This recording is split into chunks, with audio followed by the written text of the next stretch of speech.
gregos criaram inúmeros mitos para poder passar mensagens para as pessoas e também com o objetivo de preservar a memória histórica de seu povo. Há 3.000 anos, não havia explicações científicas para grande parte dos fenômenos da natureza ou para os acontecimentos sócio-históricos. Assim, para a busca um significado para os acontecimentos políticos, econômicos e sociais, os gregos criaram uma série de histórias de origem imaginativa que eram transmitidas principalmente através da literatura oral. Grande parte dos mitos chegou até o dia de hoje e são importantes fontes de informações para entendermos a história da Grécia Antiga.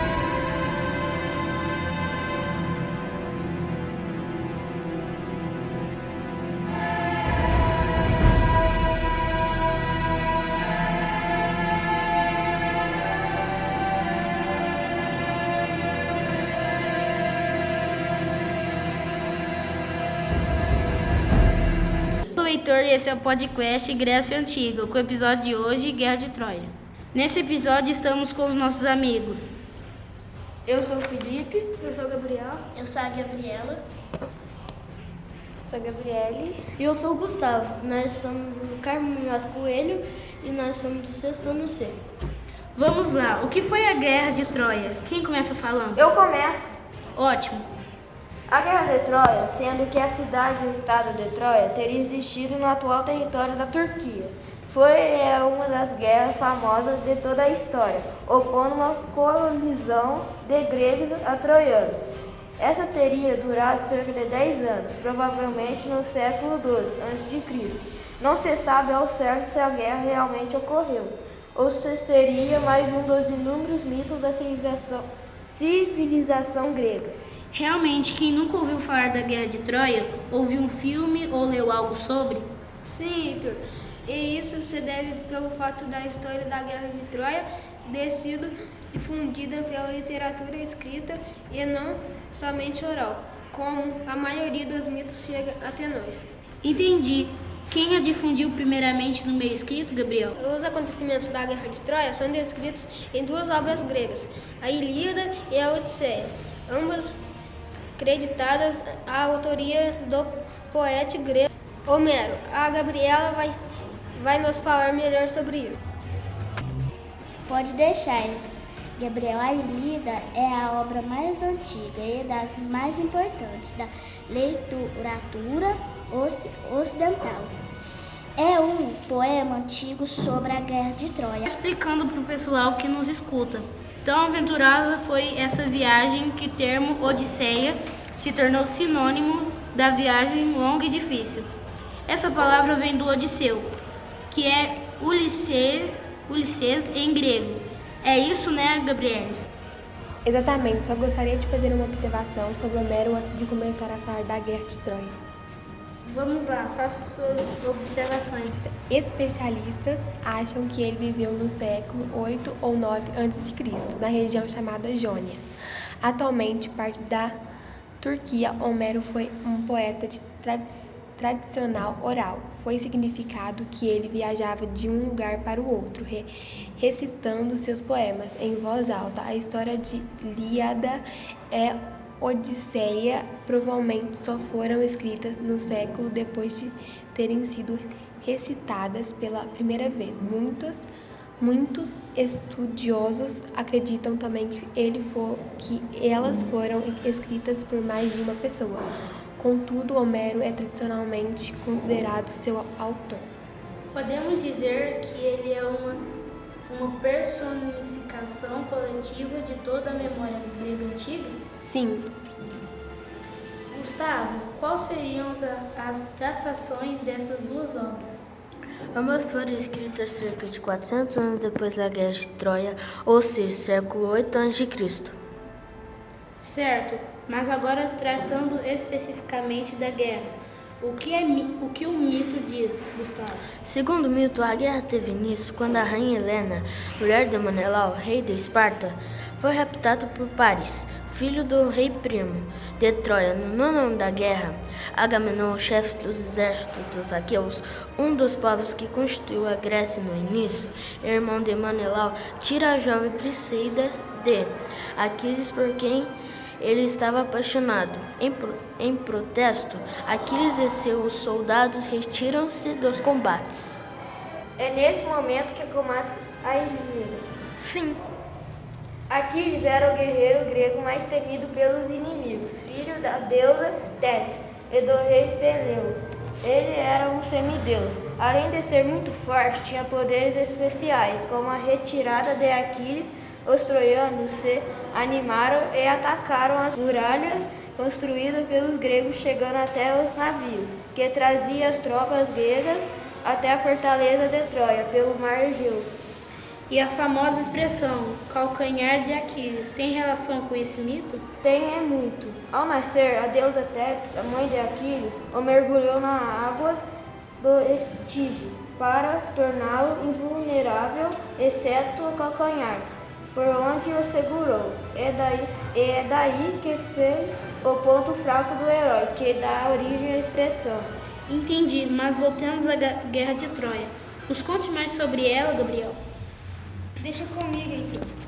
Com o avanço dos troianos sobre os gregos, sem seu herói, Aquiles, os navios gregos estão prestes a ser incendiados. E nesse momento que Patroclo, amigo de Aquiles, tem uma ideia. Pega emprestado o elmo e a armadura de Aquiles e vai para a luta. Fazendo-se passar pelo amigo, Patroclo repele os troianos, mas é morto por Heitor, filho de Príamo, rei de Troia. A coisa começou a ficar feia agora. Que fica mesmo? Louco de raiva, Aquiles volta para a guerra com ira redobrada. Ele faz os troianos recuarem para a cidade, inclusive Heitor, o comandante dos exércitos troianos, que se amedronta com Aquiles. E quem não teria medo de sofrer vingança de um semideus depois de matar seu amigo? Exatamente. Heitor, irmão de Paris, líder dos exércitos troianos e filho do rei Príamo, teve que ser muito corajoso para enfrentar Aquiles. E põe a coragem nisso, Milena. Seguindo com o mito, Aquiles vai atrás de Heitor, trava uma dura luta com ele e o fere mortalmente. Heitor pede que Aquiles não entregue seu corpo aos cães, o que seria uma humilhação terrível. Mas o grego continua sua vingança pela morte do amigo. Amarra o corpo do Heitor atrás do seu carro e dá várias voltas com ele em torno do túmulo de Patroclo. Nossa, mas e aí o que acontece depois? Zeus, o pai dos deuses, tem de intervir para que Aquiles entregue o corpo de Heitor ao pai. A Ilíada termina com os funerais de Heitor, o príncipe troiano, mas existem outras versões do mito em que a história continua, é claro. Entendi, então continua o mito pra gente, Gustavo. Certo, vamos lá. Apesar das constantes vitórias dos gregos, eles não estavam conseguindo penetrar as fortificações da cidade de Troia. É nesse momento que o astuto Ulisses, ou Odisseu em grego, tem uma ideia: criar um cavalo enorme de madeira que seria ofertado ao rei Príamo. O famoso cavalo de Troia, né, Felipe? Sim, esse mesmo. Dentro dele estaria um grupo menor de soldados gregos, mas esses eram os melhores. E a esquadra grega que estava ancorada próximo a Troia seria mudada de lugar, para dar a impressão que eles tinham ido embora. Genial, né, Heitor? Muito. Os caras eram ótimos estrategistas. Os troianos, após a oferta de trégua, ou seja, o cavalo de madeira, e os trouxeram para dentro da muralha de Troia e começaram a festejar durante toda a noite. Uma vez dentro da cidade, os gregos saíram de dentro do cavalo e iniciaram um ataque contra os responsáveis pelos portões da cidade e abriram para a chegada de mais tropas gregas. Assim, começaram a destruir e saquear tudo que viam pela frente. Muitos gregos foram mortos, assim como Aquiles. Pessoal, nosso tempo é curto e nesse episódio tratamos dessa versão, mas quem sabe podemos gravar outro com outra ou várias versões. Ótima ideia! Como já foi dito, Aquiles é morto após adentrar a fortaleza de Troia. Paris, em seus últimos suspiros, na defesa de sua cidade, teria acertado uma flecha envenenada no calcanhar de Aquiles, seu ponto fraco. O herói grego morre e Troia é destruída e Helena, esposa de Menelau, volta para Esparta com ele. Fim do mito. No caso, teria a continuação com a volta de Ulisses para sua casa, após o término da guerra, narrado na Odisseia de Homero. Mas isso é tema para um próximo episódio.